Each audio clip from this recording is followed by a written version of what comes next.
Esta configuración se llama normalmente nube de palabras. Esta nube de palabras tendría que estar presidida por la expresión guerra. Y esta nube de palabras está movida por los vientos de guerra justamente en estos tiempos. Preocupa que en nuestro hábito de consumo informativo veamos en la tele la información de la guerra como si estuviéramos viendo una información cotidiana. Preocupa que no elaboremos lo que León Gieco dice como ese monstruo grande y pisa fuerte toda la pobre inocencia de la gente. Preocupa que banalicemos la guerra y preocupa que la convirtamos exclusivamente en un fenómeno informativo.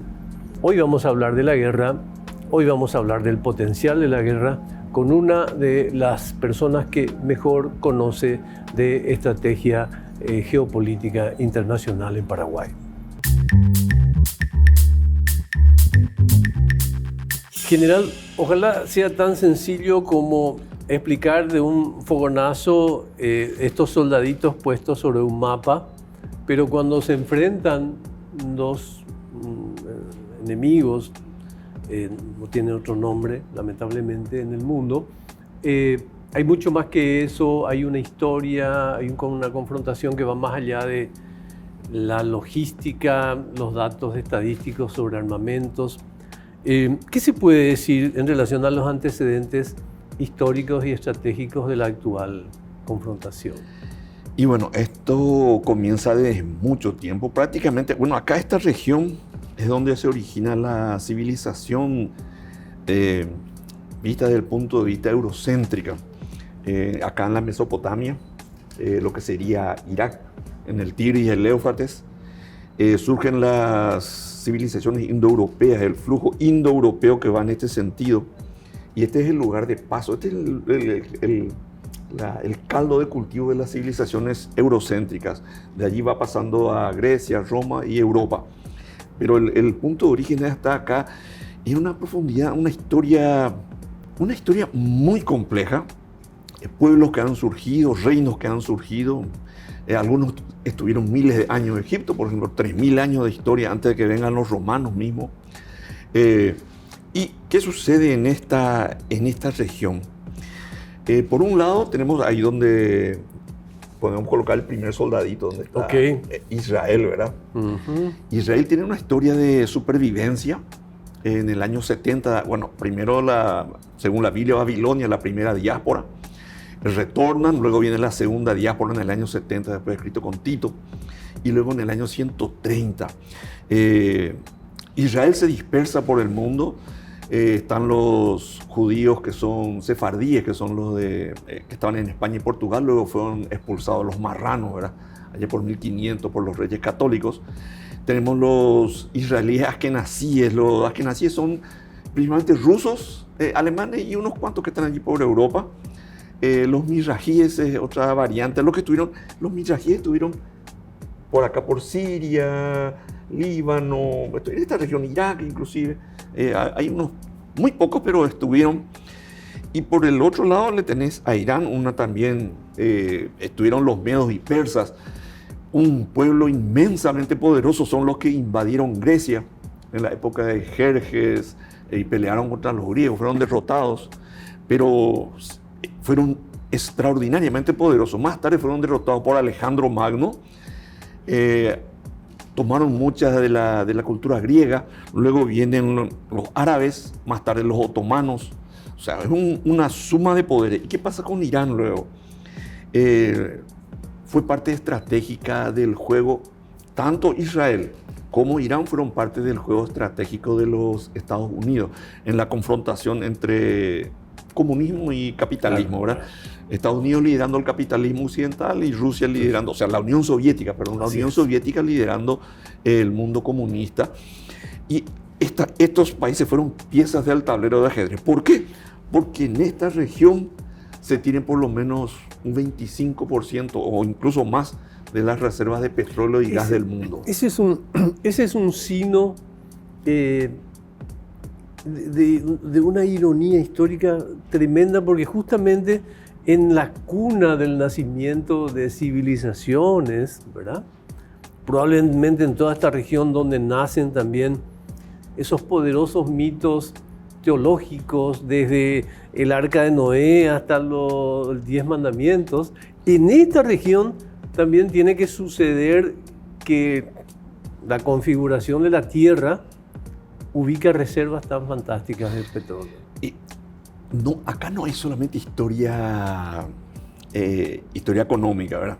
Hay también historia religiosa. Por eso. Por ejemplo, el árbol de la vida. El árbol de la vida es algo que se comparte con Israel, con la India, acá en Irán también. O sea, es un patrimonio de las teologías. Un patrimonio de esta región. Y de las teocracias también. Las teocracias. Irán, acá, bueno, no en Irán, cuando era el imperio medo-persa, allí surge el zoroastrismo, por ejemplo, que el zoroastrismo influye mucho sobre la religión, la judaica, y luego sobre la religión cristiana en sus diferentes modalidades. Esto es el caldo de cultivo. Y con respecto a lo económico, por algo nació aquí la civilización. ¿Por qué? Porque fue una región fértil para el surgimiento. Toda esta región, esta amplia región, era muy rica, muy facilitaba la vida. Por eso surge la civilización acá, por lo menos la eurocéntrica, porque tenemos otro núcleo poblacional que es China y otro núcleo poblacional que de la inmigración china a América tenemos los pueblos aborígenes de América y los más desarrollados, los mayas y los aztecas en México y los incas en Perú, que estuvieron inmensamente desarrollados. Tenían marcos de pensamiento muy avanzados, tanto los aztecas como los incas y los chinos. Y en esta región, ¿por qué se conflictúa? Esta es la región de paso del mundo europeo con el mundo asiático. Europa, estamos en los 1500, Europa ya estaba creciendo. O sea, aparte del petróleo. Todavía el petróleo no. Todavía no empezamos a hablar de la ruta de la seda tampoco. Todavía no está. Vamos a ver. Europa en 1500. Tenemos un reino de navegantes, que es España. España fue el primer reino que se consolida. Hay que pensar, en la Edad Media, Europa estaba fragmentada en feudos. Y dentro de la Europa, en el norte de Italia, surge un fenómeno, las ciudades-estado. Dos ciudades-estado destacan, Venecia y Génova. Destacan por ser navegantes. Ellos prácticamente establecen puestos comerciales a todo lo largo del Mediterráneo, en el Mar Negro. Tanto Génova como Venecia compiten contra el Imperio Otomano. De hecho, que el marinero emblemático del Imperio Español termina siendo genovés. Cristóbal Colón. Y cuál en ese momento ya había una primitiva ruta de la seda. Era como una leyenda hasta que Marco Polo trae información fidedigna de que hay un lejano reino en Oriente llamado China. Y tiene muchas riquezas, seda, hablaba de las especias. Y esas especias venían por el Océano Índico, venían navegando acá por el Mar Rojo, subían en caravanas, porque todavía no estaba el canal de Suez, iban en caravanas y desde los puertos de lo que sería en aquel tiempo parte del Imperio Otomano, embarcaban y iban a Europa.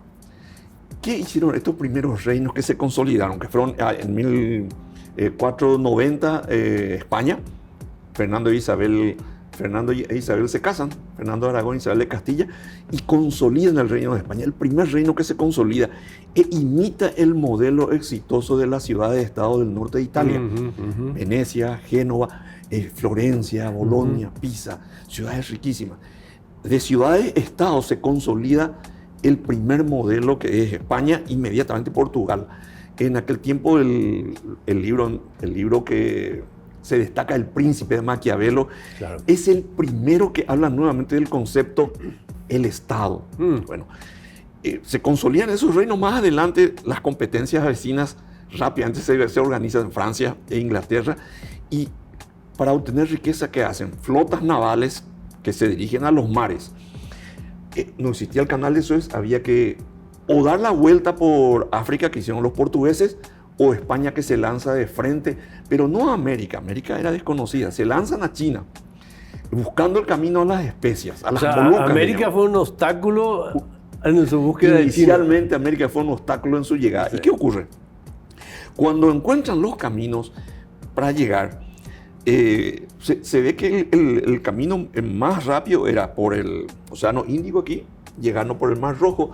Los grandes beneficiados fueron los del Imperio Otomano. O sea, la antigua ruta de la seda, en realidad la seda terminaba donde estaban los musulmanes, ¿no? El mundo, digamos, arábigo, y a partir de ahí eran los árabes los transportistas. Y eso es lo que se quería eludir en ese tiempo. ¿Cómo vamos después? Sí, a mí me gustaría, lamentablemente, venir a la guerra. Vamos a la guerra. Lamentablemente. ¿Qué tipo de guerra estamos asistiendo? ¿Una convencional, una de proxy, una de ¿qué guerra estamos teniendo? Un poquito de historia antes de entrar en la guerra. ¿Por qué están combatiendo? Le quisieron, las potencias de Europa quisieron facilitar ese comercio. Ya estamos en los 1800, 1900, las potencias europeas, principalmente Inglaterra y Francia, ocuparon estos territorios y luego establecieron fronteras, por supuesto. Creo que ya hablamos una vez, que los que establecieron las fronteras estaban en oficinas, agarraban los mapas y decían, esto para vos, esto para mí. Fruto de los... Emblemática división de la India, por ejemplo. La India, Pakistán, África. Que se cuestionó justamente ese hecho, ¿no? Sí. De que quienes marcaron nunca vinieron. Los geógrafos dividieron el territorio, dividieron poblaciones. Lo que pasa, por ejemplo, en Pakistán, el pueblo pastún, a un lado y a otro. Bueno, ¿qué hicieron estos geógrafos, estos políticos? Dividieron el territorio y crearon reinos para premiarle a los árabes que combatieron con los ingleses y los franceses contra Turquía. Dividen el territorio y crean reinos. La familia Faisal, primos, le van dando diversos reinos. Así tenemos Jordania, perdón, se cayó el soldadito. Jordania, Siria, Irak, Kuwait, y acá le ponemos Qatar y Emiratos Árabes. Son reinos que fueron creados artificialmente, pero a partir de ahí tuvieron vida plena. Bueno, ¿qué ocurre después? Viene la lucha por los intereses. Las diversas compañías petroleras patrocinadas por sus diferentes gobiernos, ya sean los Estados Unidos, ya sea Inglaterra o Francia, movían las piezas ¿para qué? Para obtener beneficios petroleros, ya sea petróleo o gas, y comienzan a conflictuar los intereses. Ahí se suma también la religiosidad. Por un lado, el mundo musulmán dividido entre chiitas, que son los iraníes, y los sunitas. El motivo es la herencia, o sea, ¿quién es el heredero de Mahoma? Los chiitas dicen el heredero debe ser un pariente. Como Mahoma no tuvo hijo varón, entonces su hija, el yerno, el que se casó, Ali y los descendientes de Ali, que ya no hay más, pero por religiosidad dicen, el descendiente chiita es considerado el descendiente de Ali. Los sunitas dicen, no, los religiosos van a elegir entre ellos el primo entre pares, el primero, al modelo papal, al modelo de la Iglesia Cristiana Católica. Y ese es el conflicto. Y ahí viene el Irán, conflicto. Irán no pertenece al mundo arábigo. Irán tiene una tradición propia, una cultura propia, descendiente a través de sucesivas etapas históricas del mundo medo y persa. Estos son sauditas, alcanzaron el poder con Mahoma en el año 600. Fueron tan poderosos los sauditas que invadieron todo el norte de África, llegaron hasta España, se extendieron hacia la India, Pakistán. Un empuje inmenso basado en la religión. Irán adopta la religión, pero no se transforma en un mundo arábigo. Y ahí tenemos el conflicto mayor. Y por otro lado, Israel, luego de las diásporas, retorna a partir de 1900 con Teodoro Herzl, Chaim Weizmann, y todos los otros seguidores que van viniendo, se asientan. Y ahí tenemos tres focos grandes de poder. Un mundo chiita, un mundo saudita y un mundo Israel. Un mini mundo de Israel que es más pequeño, pero por ser más pequeño no es el menos poderoso. Y el conflicto se da por intereses culturales, económicos y religiosos. Sí. Es una complejidad inmensa. Y lo que me preguntaste sobre el tipo de guerra. Irán no tiene fronteras con Israel. Irán quiere conflictuar con Arabia Saudita. Entonces, ¿qué hace? Esparce, impulsa su religión y le apoya a grupos chiitas que se establecen aquí en Irak, se establecen en Siria, se establecen en Líbano con Hezbollah, en Gaza, en la franja, aquí con los de Hamas, y también con los hutíes acá que están en el sur. Sí. Yemen es un país enorme, ¿verdad? Sí. Pero acá en el sur, justo que en el estrecho de Bab el-Mandeb, allí están los hutíes y tienen una importancia estratégica. O sea, la jugada que hace Irán es una jugada de ajedrez. Aquí tenemos el estrecho de Hormuz, Sí. que paraliza el tránsito de los buques petroleros, la inmensa flota de buques petroleros. Y los hutíes acá, el estrecho de Bab el-Mandeb, ellos pueden paralizar todo el tránsito marítimo que viene del Mediterráneo, O sea, pasa por el canal de Suez. las puertas están en manos de esos Las intereses. dos puertas están en el tablero de ajedrez geopolítico. Irán tiene un peso muy fuerte. Y en cuanto a las características tecnológicas, en nuestro mundo de la comunicación política y compañía solemos decir que no es que unas campañas cambian de una campaña a otra. Una campaña cambió entre ayer y hoy. Sí. Yo creo que así también es la tecnología guerrera, ¿no? Sí, ¿Cómo se puede caracterizar qué tipo de guerra desde ese punto de vista se vive? nosotros los militares hablamos de la revolución en asuntos militares. Uno quiere vencer. Los egipcios tenían las espadas de cobre y los hititas fabrican una nueva espada con un mineral llamado hierro. Wow. Hay una novela muy linda llamada Sinué el Egipto, Sí, sí. el egipcio. Y bueno, relata ese proceso histórico cuando los hititas adoptan la espada de hierro. Esos fueron los cambios tecnológicos que habrán sido apasionantes. Cuando inventaron la ballesta, por ejemplo, La que ballesta. era la posibilidad de ser más masivo, ¿no? La ballesta tenía la ventaja de que tiraba un dardo con mucha fuerza y Sí. perforaba las armaduras. Ahora, tenemos, por ejemplo, otro descubrimiento, o sea, otra innovación que era el arco largo de los ingleses, el longbow. El arco largo permitía lanzamientos a larga distancia y eso le permitió a los ingleses vencerle a los franceses. Y hoy estamos con los drones que no existían hace 15, 20 años. ¿Y qué más? Bueno, vamos a comenzar. En este escenario, los países fueron adoptando cada vez que había o sea, en el conflicto entre Israel, el mundo arábigo y el mundo iraní, fueron adoptando las mejores tecnologías, fueron comprando, adquiriendo por los intereses en juego. Irán tuvo en un momento dado... Voy a hablar en grosero. Tenían la plata. Tenían la plata y compraban la mejor tecnología. Irán recibió F-14, la mejor tecnología norteamericana. Israel también. Israel ahora tiene los F-35. Arabia Saudita y sus aliados tenían armas de un nivel un poco menor, pero no por eso menos efectivo. ¿Qué hizo Irán? Irán desde el 79 se quedó aislada.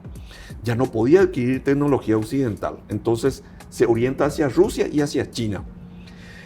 Solo que por la temática del avance tecnológico, los rusos y los chinos no está tan avanzado como lo que es la tecnología occidental. ¿Qué hace Irán? Irán se da cuenta de eso y comienza a desarrollar un nicho de oportunidad que son los drones Shahid, pero son una variedad de drones y por ensayo y error comienzan a mejorar. Fabrican cientos y luego miles de estos drones y justamente cuando Rusia comienza a tener su conflicto con Ucrania, Rusia se ve en la necesidad de recursos, sus fábricas no lo abastecen, no lo suficiente, entonces es Irán el que le provee de esos misiles. ¿Qué pasa con esos drones? Al comienzo, muy básicos, ensayo y error, van mejorando. En un momento dado, los misiles de Irán son de la mejor línea. Vamos al conflicto entre Rusia y Ucrania. Esos misiles iraníes le obligaron a Ucrania a contrarrestarlos. Entonces Irán... Ucrania. Las armas de Irán al comienzo sobrepasan la defensa de Ucrania. ¿Qué hacen los ucranianos? Ahora mismo desarrollaron todo un sistema contra drones y llega un momento dado, ahora mismo, en este tiempo que estamos entre febrero y marzo, leí que más de 200 especialistas ucranianos vinieron a los diferentes países de Oriente Medio, Arabia Saudita, en Kuwait, en Bahrein, en Qatar, para asesorar, para instalar defensa aérea basada en los sistemas ucranianos. La transnacionalización de la guerra, ¿no? La transnacionalización de la guerra. ¿Por qué? Porque la gente, esta gente se dio cuenta que no podía hacerle contra Irán. Irán dispone de misiles, en algunos casos misiles hipersónicos. El misil hipersónico es un misil que se lanza... ¿Cuál es la diferencia entre uno convencional y un hipersónico? Muy bien. El misil convencional sale, llega a la estratosfera y luego cae en caída libre. Puede ser interceptado. Una velocidad de caída de 1.5. Un Mach es una velocidad del... 1,5. Un 1500. Un Mach es la velocidad del sonido. Okay. 1,5, la mitad, y 2 Mach, más o menos con 2 Mach cae. Pero puede ser interceptado. Entonces, ¿qué hacen? El misil hipersónico sube y aquí en este momento se impulsa. Y cae con una velocidad de 6 a 7 Mach. No cae solamente por la fuerza de la gravedad. No, acelerado. Inclusive podemos ver en las filmaciones cuando viene el misil y de pronto acelera. Y es casi imposible detenerlo. Y el tiempo de lanzamiento disminuye notablemente. Ya no es que tarda 20 minutos, media hora. Menos de 10 minutos. Si está más cerca, el caso de Hezbollah con Israel, no le da 5 minutos para llegar, porque está muy cerca. Lo de Irán demora un poco más. Entonces, esas nuevas tecnologías son lo que están empujando a ¿cómo se diría? La elevación de la tecnología, los niveles de tecnología.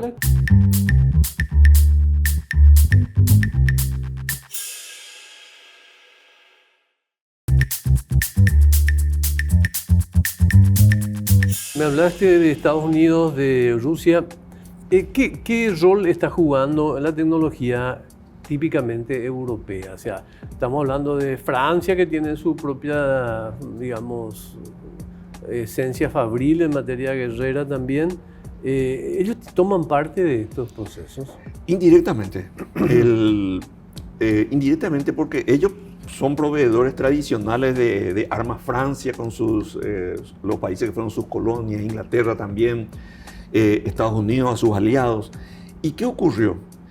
Observaron que los niveles de avance del armamento iraní o del armamento ucraniano, por el conflicto que están teniendo, aumentaron de nivel, lo igualan o incluso lo superan. Israel se vio obligado a incrementar su protección antimisilística. Tenía solamente el domo de hierro, después pusieron la onda de David, después pusieron el Harrow, y ahora están incorporando una cuarta línea defensiva porque estos misiles y drones, principalmente los drones vuelan despacio, tienen inteligencia artificial ahora, no se lanza 50 a 100, una nube para saturar las defensas. Alguno va a pasar. Entonces los israelíes están desarrollando ahora un sistema de defensa con rayo láser. ¿Para qué? Para anular o quemar el dispositivo de inteligencia artificial de los drones. O sea, no los derriba, sino que los ciega. ¿Qué encierra esa tecnología? No lo sabemos porque no van a contar. Eso no se va a divulgar hasta que sea obsoleto. Cuando sea obsoleto vamos a decir, funcionaba de esta manera. Pero en este momento es lo más avanzado. Es imposible estimar la plata que cuesta un día de guerra, ¿no? Miles de millones de dólares. Miles de millones. Una hora de guerra. Un Patriot cuesta $2 millones si se usa. Y los misiles intermedios están por los $50,000. Entonces, estos países están buscando... La gente quiere abaratar la guerra, no quiere una guerra costosa. Entonces, los drones son baratos, $1,000, $2,000 cada uno. No hacen un daño muy grande, pero crean daño cuando tenés 50, 100 que te están llegando, tenés una lluvia, entonces te crea mucho daño y te fragmenta la vida social. Porque, ¿qué ocurre con Israel? Permanentemente, 2, 3 o 4 veces a la noche suenan las alarmas, tienen que despertarse, levantarse, irse a los refugios. ¿Y en qué medida, tanto con el caso de Israel, no digo con regiones que son más cerradas a la opinión pública y compañía como Irán, pero te hablo de Israel, te hablo de Kuwait, de otras regiones, ¿en qué medida la apuesta también es deteriorar el espíritu de los pobladores de estas regiones? La guerra es un conflicto entre voluntades, no es entre armas, no es el más valiente ni el más cobarde el que gana, es la voluntad. Y Irán lo que está haciendo es justamente aferrarse a su voluntad. Ellos han perdido su cabeza religiosa, Khamenei fue eliminado, murió, y toda la élite, esa élite inicial ya desapareció, no están más, es una nueva generación, ya los que están en segunda o tercera línea, ahora son primera línea. Y ahora ellos son mucho más prudentes porque se dieron cuenta que al ser primera línea son puestos, claro. Ellos están en la mira. Entonces ellos son mucho más prudentes, evitan la publicidad, evitan ser conocidos, buscan el anonimato, pero son los que ejercen el poder y están dispersos por todo Irán. Irán es un país inmenso, enorme, tiene 90 millones de habitantes, un poder inmenso. Quizá en algunos aspectos de desarrollo, de ciencia y tecnología esté un poco atrasado, ¿verdad? Pero en cuanto a industria armamentística, en cuanto a sea misiles o drones, ellos están muy avanzados.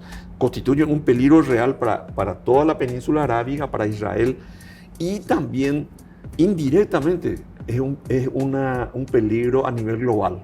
Aparentemente hay algunos esfuerzos que tienen que ver con una búsqueda de acuerdos de paz. Ojalá que funcione, digamos, ¿verdad?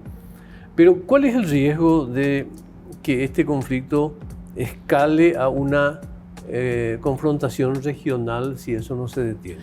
Ya es una confrontación regional. ¿Qué buscó Irán? Irán se da cuenta que no tiene condiciones de enfrentarle solo a Estados Unidos y a Israel. Entonces, ¿qué dice? Voy a destruir todos los puertos del Golfo Pérsico e inclusive de Israel, los puertos próximos, voy a cerrar con los hutíes, voy a cerrar el Mar Rojo. O sea, quiere paralizar el tránsito no solo aquí del Estrecho de Hormuz, sino también del Mar Rojo, o sea, paralizar el comercio mundial que pasa por el Canal de Suez. Por un lado. Por otro lado, quiere involucrar a todos los países, por eso le atacó. Imagínense que atacó Chipre, Chipre está acá, atacó Chipre, Israel, atacó Jordania, atacó Irak, Kuwait, Bahrein, Qatar, Emiratos Árabes e inclusive acá en Oman un puerto de embarque petrolero. Eso le obligó a los de Arabia Saudita a restablecer varios oleoductos que tenían para no salir aquí por el Estrecho de Hormuz. Ahora, eso es en lo regional. Lo que pasa es que de pronto hay intereses ya que le afectan a los Estados Unidos, le afecta a Rusia, le afecta a China. De pronto, esto, si escala, le afecta a Rusia, por lo menos por el cuanto ya está una de las potencias. Era perdedora hasta que le eliminan, hasta que comienza el conflicto. Y ahora Rusia es una de las grandes ganadoras. ¿Por qué? Ante la imposibilidad de vender petróleo y gas, se le levantan las sanciones. Su subsuelo está de fiesta. Está de fiesta porque le levantaron las sanciones y ahora Rusia puede vender su petróleo y su gas al mundo. Donald Trump dice hasta ciertos límites, ¿verdad? Claro. Pero ya es un ingreso ya para ellos. Finalmente, ¿quién puede controlar los límites? Quiero ir a China, sí. Pero antes preguntarte, ¿por qué no es tan fácil como en el pasado, digamos que hasta la Segunda Guerra Mundial incluso? Ya no citaría tanto Vietnam. ¿Por qué no es tan fácil como la gente puede esperar en su imaginario que estos soldaditos, que pudieran ser la infantería, actúen en una guerra así? O sea, ¿por qué el tema de la invasión ya no es una cuestión tan fácil como en el pasado? Bueno, militarmente hablando, vamos a irnos a lo estrictamente militar. Irán puede ser invadido por los Estados Unidos. Estados Unidos viene con una flota, desembarca 150.000, 200.000 soldados y más tarde o más temprano va a derrotarle a los iraníes, pero implica una guerra larga, costosa y muchos van a morir muchos. Y eso es lo que el pueblo norteamericano no quiere. No quiere ver no quiere ver las imágenes de aviones con... Sí. En la Segunda Guerra Mundial los norteamericanos aceptaron la baja. El pueblo norteamericano, después de lo que pasó en Pearl Harbor, aceptan y van en guerra contra la Alemania y contra Japón. Aceptaron el costo. Pasando el tiempo actualmente, la idea del norteamericano Oriente Medio, eso está allá, eso no es nuestra guerra. Después lo que pasó más todavía en Vietnam. En Vietnam, sí. Ellos no quieren una guerra, o sea, el ciudadano norteamericano. Entonces, ahí entra el papel de la voluntad. Quizás los militares norteamericanos... Incluso la reacción post-11 de septiembre también se puede parangonar en materia de detonante con lo que fue Pearl Harbor. Después del 11 de septiembre, el pueblo norteamericano salió, me acuerdo el presidente Bush, y dijo: "We are going to hunt them", vamos a ir a cazarle, no vamos a hacer justicia, no, vamos a ir a cazarle, dijo. Era la idea. Y ningún país del mundo se atrevió a decir pare. Claro. Y Estados Unidos se fue con todo, por el ímpetu que tenían. Cuando uno ve las entrevistas a los soldados norteamericanos que participaban en la guerra del Golfo, el ímpetu que tenían. Bueno, ahora no hay eso. No hay voluntad. No hay voluntad. Tiene que ver con una teoría también de espiral del silencio. Cuando hay una... O sea, eso que Trump usó magistralmente, que es la teoría del significante vacío para ganar una elección, digamos, no tuvo un detonante hasta ahora en términos de indignación del pueblo americano. El pueblo que norteamericano funcione no está indignado. como pasó con la Segunda Guerra o después del 11 de septiembre. Ahora, volviendo a un actor fundamental, ¿qué está pasando con China respecto de este conflicto y con su ruta de la seda? Muy bien, la ruta de la seda. China es una incógnita. China es la potencia desafiante. Cuando Nixon firma el acuerdo con Mao Zedong, era para un acercamiento. Hubo visitas, Kissinger fue a China, pero Mao Zedong no dio su brazo a torcer, no abrió. Y China era muy pobre. Era una potencia nuclear, pero muy pobre. ¿Qué ocurre cuando viene Deng Xiaoping, el sucesor? Él abre China, él dice: no, tenemos que crecer. No importa si el gato es blanco o negro, que case ratones. Y se le atribuye una frase: qué gusto da tener plata. Entonces, alienta la llegada de empresas, primero de Estados Unidos. Los grandes empresarios europeos, japoneses, coreanos del sur, al ver lo que estaba pasando, también invierten. Para un mercado gigantesco. Un mercado gigantesco, y encima el obrero, el trabajador chino, disciplinado, esforzado, muy inteligente y barato. Barato, cobraba $100, mientras que un obrero europeo norteamericano $2,000. Las empresas se volcaron a China.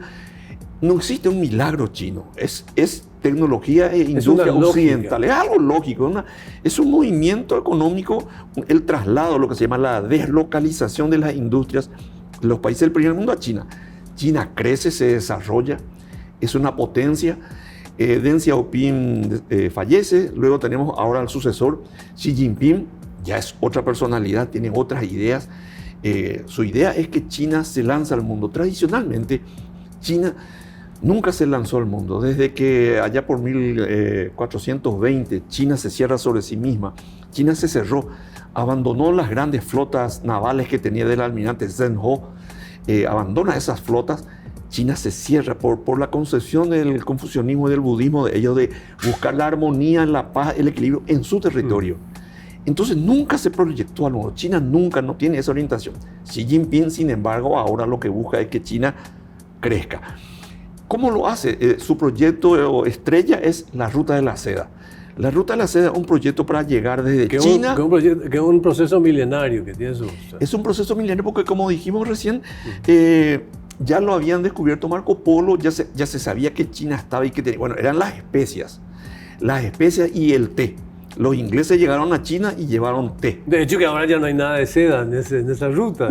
No, la ruta no es de seda. Sí. Inicialmente era seda, té y algunas que otras cosas. La pólvora, después el papel, algunas cosas de China. Actualmente ya es tecnología, es riqueza, es comercio. La mayor parte de las fábricas del mundo, de todos los países desarrollados, se instalaron en China. China tiene una capacidad industrial tremenda y necesita vender.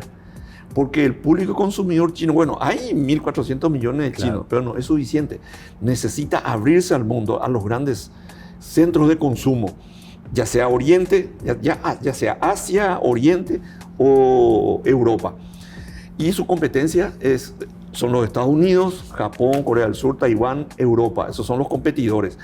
Y su manera de llegar a través de la Ruta de la Seda, una combinación de rutas marítimas y de rutas terrestres, ferrocarriles. Ahora, ¿cuál es la fragilidad de China? Energía. necesitan energía. Las grandes plantas de producción de China y las personas, China creció, tienen 500 millones de personas que salieron de la pobreza, faltan todavía otros 700 millones, pero están creciendo, tienen autos, motos, vehículos de todo tipo y necesitan mucho petróleo, mucho gas. Y esa es la fragilidad. Este conflicto le coloca a China en una situación de dependencia, está dependiendo de las decisiones que se tomen aquí en este lugar. Y si esto escala y se bloquea la producción de China, China va a conseguir petróleo de otros lugares. Puede conseguir de Venezuela, de Rusia. Rusia va a ser la gran beneficiaria, pero también de Estados Unidos. Estados Unidos ya dijo, Donald Trump es un empresario, dijo, traigan sus barcos vacíos y nosotros les vamos a vender el petróleo que necesitan. Entonces, para China eso va a ser pasar a depender de la producción norteamericana. No es muy agradable para ellos. Es increíble que una región tan amplia también no tenga petróleo. Ahora, ¿cuándo fue la última vez que China estuvo en una guerra concretamente? China en su historia tuvo muchas guerras, pero la última fue en la que tuvo contra Vietnam. Una guerra formal abierta. O sea, tuvieron su guerra civil en el 49, gana Mao Zedong, luego pequeños conflictos. Japón solía hacer su... pero después Japón estuvo derrotada, entonces China se aisló, se cerró con Mao Zedong, resolvió sus conflictos, le invadió al Tíbet, su punto caliente fue Taiwán, quiso invadir una isla de Quemoy, fue un fracaso muy violento. Quiso invadir la isla y justo en el lugar donde iban a desembarcar, por algún motivo, un tanque se descompuso. Estaba en la playa, estaban queriendo rescatar el tanque que trancado en la playa y de pronto aparece la flota de invasión. Ese tanque más los que estaban de apoyo les causaron unas bajas tremendas, entonces fracasó la invasión de la isla, pero luego tienen un conflicto con Vietnam. Fue el último conflicto armado que tuvieron. ¿Qué ocurrió? China le había apoyado mucho a Vietnam del Norte. En el 75, Vietnam del Norte ocupa todo lo que es Vietnam del Sur, unifica el país. Y un poquito más adelante, China quiso aprovechar esa situación para obtener unas áreas de frontera con Vietnam que ellos ambicionaban. Además, está decir que el ejército vietnamita que había peleado contra los norteamericanos chocaron con ellos. Los vietnamitas dijeron, no, esto es nuestro, esto está bien, nos apoyaste. Con una autoestima importante. No, los vietnamitas eran victoriosos. Y le obligan a los chinos a una retirada honrosa. Vamos a decir que una retirada honrosa para no decir que fue un... Solamente para aprovechar el poco tiempo que nos queda, ¿hay abastecimiento chino en esta guerra? Uno. Segundo, ¿hay algún riesgo remoto que China se involucre en una situación así? China pasó por varios procesos de renacimiento. China utilizaba equipos rusos principalmente, luego los copiaban, los mejoraban. Cuando viene la primera guerra del Golfo, se considera que es una guerra espacial. Todos los equipos de Saddam Hussein eran mayoritariamente rusos. Fracasan todos, son desbordados por lo que es la tecnología occidental. China entonces, al ver que los rusos que no funcionaba, entonces adoptan modelos chinos, o sea, comienza a renovar totalmente el ejército chino. Agregan tecnología. Inclusive hay una disminución del ejército chino en lugar de cantidad, calidad. Y entonces surge una tecnología china, industria de defensa china. Bueno, China se vuelve proveedora de Rusia y ocurre que de pronto Rusia le ataca a Ucrania y mucho del equipo que usó Rusia era de origen chino. ¿Y qué pasó? Fracasaron. Las cubiertas eran de inferior calidad, el combustible, la munición, los blindajes. Entonces China nuevamente está cambiando las tecnologías para adaptarse, para competir contra los Estados Unidos. Tema de misiles, tema de aviones, están queriendo ir a lo que se llama aviones de quinta generación, equivalente al F-35, misiles, artillería y lo que se llama los sistemas computarizados del escenario del campo de batalla. O sea, son sistemas computacionales con inteligencia artificial para integrar todo lo que ocurre en el campo de batalla, para saber qué sucede.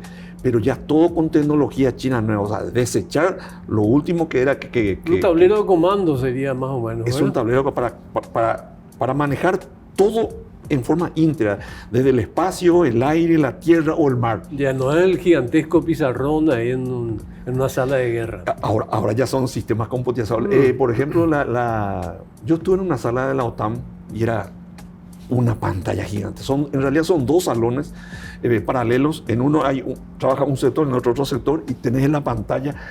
Es como un cine, y ahí ves todo. Bueno, ahora ya son como pantallas, y de acuerdo a lo que el combatiente en el campo de batalla necesita, él pide el dato y le accede a su pantalla, lo que él necesita ahí, en ese lugar. Hay otros, en los que están atrás, que tienen un escenario mayor, ¿verdad? De acuerdo al nivel, es mayor el escenario. Bueno, esos sistemas están desarrollando, pero con tecnología propia. Es una innovación inmensa, o sea, es un cambio constante para mantenerse, como dije, a la par de... Subo un peldaño, yo me voy ahí y voy de nuevo. Es una secuencia continua. Y para hablar de otro gigante, Rusia y su participación en términos de abastecimiento o algún tipo de... Rusia es el gran beneficiado ahora. Rusia está empantanado con Ucrania. Mientras Ucrania recibe apoyo de Occidente, ya sea Europa o Estados Unidos, Rusia no lo va a poder derrotar. Solo que ahora, cuando se abre el mercado petrolero ruso, ellos tienen recursos para financiar su campaña. Esto le va a causar dolores de cabeza a los ucranianos en un momento dado, porque le da aire a Rusia. Putin es uno de los mayores beneficiados en este momento por esta situación, por este entorno. ¿Qué sucede con Irán? Ellos pueden recibir mucho daño si se les destruye su infraestructura civil. Esta línea que tenemos acá son los puertos. Son como 11, 12 puertos principales y otros puertos menores. Pero los puertos principales que cargan la isla de Kar, que está acá. Esta es la isla de Kar. Y los puertos, ahí cargan el petróleo y el gas. Bueno, Estados Unidos tiene condición de destruir todo eso. Y Irán ya no va a poder exportar ni petróleo ni gas por lo menos durante 20 años, que va a ser el tiempo de reconstrucción. Por eso Irán amenazó: si nos destruyen nuestros puertos, nosotros vamos a atacarle a los del... ¿Para qué? ¿Por qué le involucra a los países de acá del Golfo? Para que ellos le presionen a Estados Unidos, le digan no ataque, por favor. Y Estados Unidos está presionando diplomáticamente. Fracasó la primera ronda. En estas últimas 24 horas, nuevamente Trump dijo: vamos a ir a una segunda ronda. Los líderes, el nuevo liderazgo de Irán ya no son tan fanáticos religiosos, ya son de la guardia revolucionaria y de la guardia bajista, los Qud y los Basij. Bueno, ellos, vamos a ver si tienen si son más pragmáticos y hacer concesiones, porque ninguno de los dos quiere hacer concesiones. En una palabra, en pocas palabras, porque estamos terminando, general, disculpe. ¿Qué podemos decir del Vaticano y su presencia en las últimas horas, en los últimos días en este debate? El Papa dio las palabras correctas, o sea, para el Evangelio es la búsqueda de la paz. Jesús es un mensajero de la paz. Entonces el Papa no puede bajo ningún concepto avalar la guerra. Y lo que él reclama es que se discutan, porque para el Papa no importa si vos sos de otra religión, musulmana o de cualquier religión. Sos un ser humano y mereces vivir en paz, mereces crecer, desarrollarte, ser feliz, alcanzar tu felicidad dentro de tu marco cultural. Entonces, las palabras del Papa fueron las palabras correctas. Lo que sucede es que Trump es un presidente pragmático, que busca el éxito de su gestión, entonces choca con... Pero esto ha sido así, como ha dicho más de un papa en la historia. Este ha sido el mensaje de Roma desde siempre. Han habido ejércitos que han ocupado Roma, pero el mensaje sigue siendo el mismo. A lo largo de 2000 años el mensaje de la paz, del Evangelio es el mismo. No varió y no va a variar, porque si no dejaría de ser iglesia católica, dejaría de ser cristianismo. Sí. General, muchas gracias. A usted, gracias, muy amable. Muchas gracias.